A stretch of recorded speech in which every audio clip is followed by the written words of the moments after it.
I loved the old man. He had never wronged me. For his gold I had no desire. I think it was his eye. One of his eyes resembled that of a vulture, a pale blue eye with a film over it.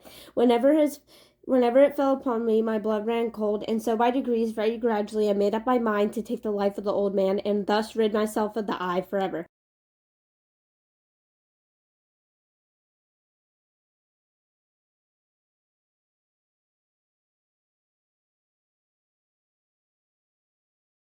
So every night about midnight, I turned the latch of his door and opened it, oh so gently. Oh, you would have laughed to see how kindly I moved very, very slowly, so that I might not disturb the old man's sleep. I found the eye always closed, and it was impossible to do the work, for it was not the old man who vexed me, but his evil eye. Upon the 8th night, I was more usually cautious at the opening the door.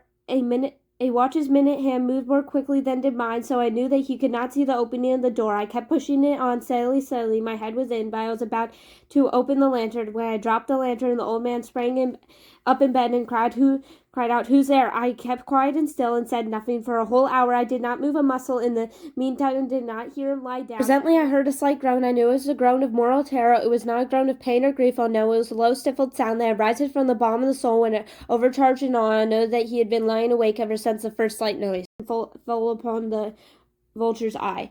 It was open, wide, wide open. I grew furious as I gazed upon it.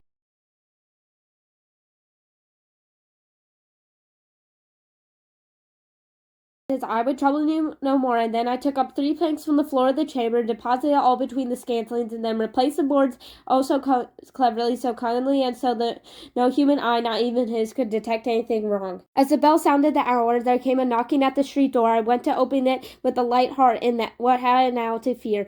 Entered 2 men who introduced themselves with perfect suavity as the officers of police. I led them at length to his chamber, showed him his treasures secure, disturbed. In the enthusiasm of my confidence, I brought the chairs into the room and desired them there to rest of their fatigues, while myself, in wild audacity of my perfect triumph, placed my own seat beneath the very spot reposed the corpse of the victim.